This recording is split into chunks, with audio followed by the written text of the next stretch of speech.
الحمد للہ وکفا والصلاة والسلام علی سید الانبیاء۔ قرآن حکیم کلاس میں آج ہم سورۃ النساء کی صرف ایک آیت نمبر 3 کو انشاءاللہ سمجھیں گے۔ گزشتہ نشست میں ہم نے سورۃ المائدہ کی پہلی 2 آیات کا مطالعہ کیا۔ معاشرے کی درستگی کے لیے 2 بنیادی اصول ہمارے سامنے آئے۔ ایک تو اوفو بالعقود کہ جائز معاہدے جو جائز شرائط پر طے پا جائیں ان کو پورا کرو، اور دوسرا بنیادی اصول یہ تھا کہ تعاونوا علی البر والتقوی ولا تعاونوا علی الاثم والعدوان، یعنی نیکی، تقوی اور ہمدردی کے کاموں پر ایک دوسرے سے تعاون کرو اور گناہ اور ظلم پر تعاون مت کرو۔ پھر پہلی آیت میں فرمایا تھا احلت لکم بہیمۃ الانعام، تمہارے لیے چوپائے حلال کر دیے گئے، الا ما یتلی علیکم، سوائے ان جانوروں کے جو تم پر تلاوت کیے جائیں گے۔ تو اب آیت نمبر 3 جو ہم تلاوت کریں گے اس میں ان جانوروں کا ذکر ہوگا جو حلال نہیں ہیں، یعنی حرام قرار دیے گئے۔ تو دیکھیے آیت کو اب، حرمت علیکم المیتۃ، حرام کیا گیا تم پر مردار، یعنی کوئی حلال جانور جس کو ذبح نہ کیا جائے بلکہ وہ طبعی موت مر جائے، اس کا گوشت حرام ہے۔ مردار جانور کا گوشت بدن انسانی کے لیے نہایت نقصان دہ ہے اور روحانیت بھی متاثر ہوتی ہے۔ آگے فرمایا والدم، اور خون بھی حرام کیا گیا۔ یہ بہنے والا خون مردار کے اندر رہ جاتا ہے، اور جانور ذبح کیا جائے تو سارا خون جسم سے باہر آ جاتا ہے اور گوشت خون سے پاک ہو جاتا ہے۔ بہرحال بہنے والا خون حرام کیا گیا۔ آگے فرمایا ولحم الخنزیر، اور خنزیر کا گوشت بھی حرام کیا گیا۔ خنزیر کی ہر چیز حرام ہے۔ وما اہل لغیر اللہ بہ، اور وہ جانور جس پر اللہ کے سوا کسی اور کا نام لیا جائے، یعنی ایسا جانور جس کو غیر اللہ کے لیے نام زد کر دیا گیا ہو، وہ بھی حرام ہے۔ اب آگے میتہ یعنی مردار جانور کی 5 صورتیں وہ دیکھیے۔ پہلی والمنخنقۃ، گلا گھٹنے سے مر جانے والا، یعنی کسی بھی طرح گلا گھٹ کر مر گیا ہو۔ دوسرا والموقوذہ، اور چوٹ لگنے سے موت واقع ہو گئی ہو۔ والمتردیۃ، اور جو اونچی جگہ سے گر کر مر گیا ہو۔ والنطیحۃ، اور جو سینگ مارنے سے ہلاک ہو گیا ہو۔ پانچواں ما اکل السبع، اور کسی درندے نے جسے کھایا ہو۔ تو ان تمام صورتوں میں جانور ذبح نہیں کیا گیا اور خون اندر ہی رہ کر گوشت کا حصہ بن گیا، تو یہ سب مردار کے حکم میں ہیں اور حرام ہیں۔ الا ما زکیتم، مگر جسے تم نے ذبح کر لیا ہو، یعنی ان میں سے کوئی بھی جانور جس کا گلا گھٹا ہو، چوٹ لگی ہو، اونچی جگہ سے گر گیا ہو، کسی جانور نے سینگ مار دیا ہو، یا کسی درندے نے اس کا کوئی حصہ چبا دیا ہو، تو کسی بھی صورت میں اگر جانور ابھی زندہ ہے اور تم نے وہاں پہنچ کر حالت زندگی میں اس جانور کو ذبح کر دیا تو اب یہ جانور حلال شمار ہوگا۔ آگے فرمایا وما ذبح علی النصب، اور جو ذبح کیا گیا ہو نصب پر، وہ بھی حرام ہے، یعنی ایسا جانور بھی حرام ہے جو کسی دیوی دیوتا کے مندر یا کسی کے مزار یا آستانے پر لے جا کر ذبح کیا گیا ہو۔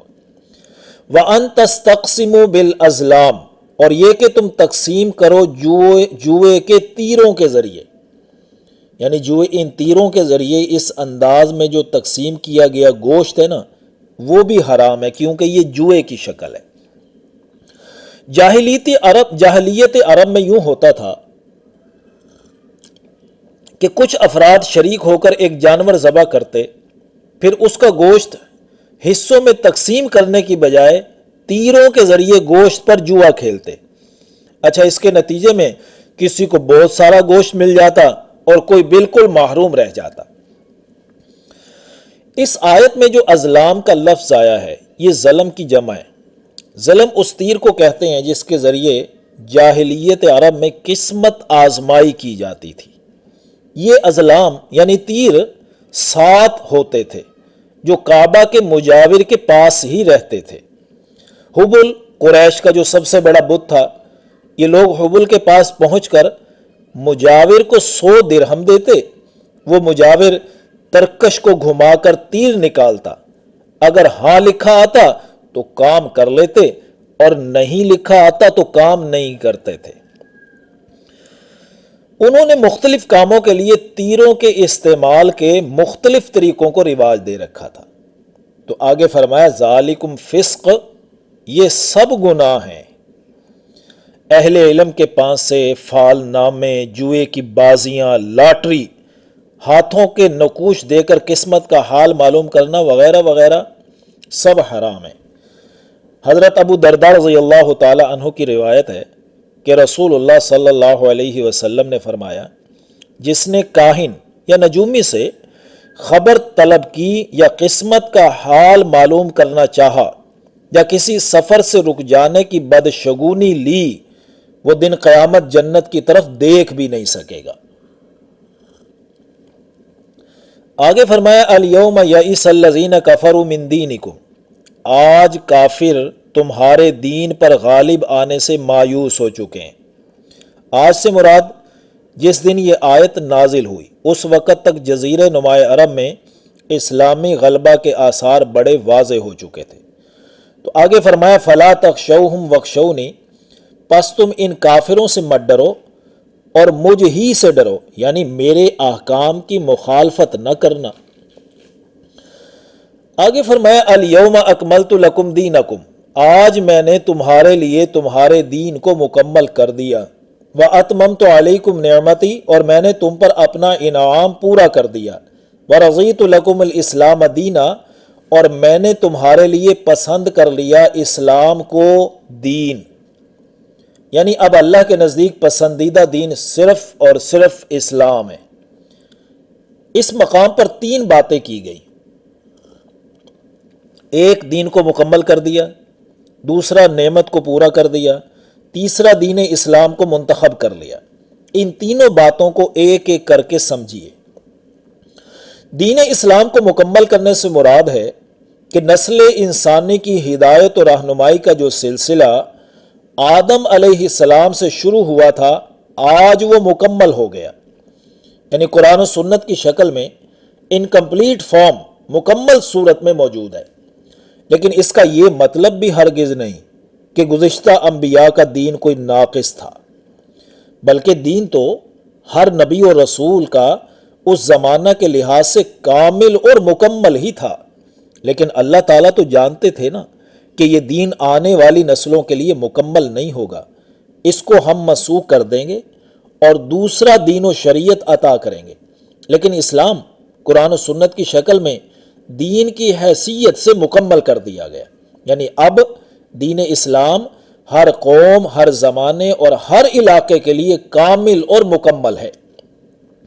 جب یہ مکمل ہوا تو اس کے متصل ہی وحی کا سلسلہ بھی منقطع کر دیا گیا، جس سے کسی حکم کے منسوخ ہونے یا تبدیل ہونے کا اندیشہ بھی ختم ہو گیا۔